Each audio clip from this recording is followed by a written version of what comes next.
Wakachoma ng'ombe,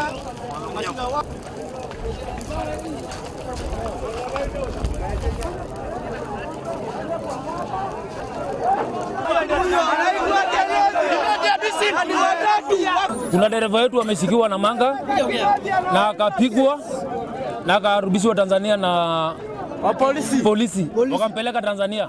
Sasa amepigwa na ameumia.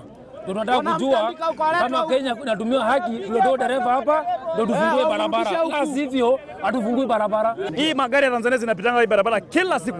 Hatujaitishia gari ya Tanzania. Sasa ni watu wangapi wako ndani? 3 wa Kenya. Juzi amemaliza amefunga ng'ombe ya Masai zaidi ya 1000. Hatakuwa ongea kitu.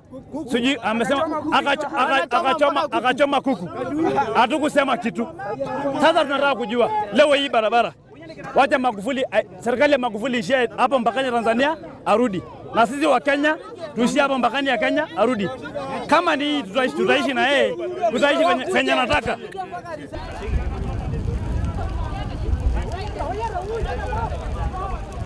Thank you.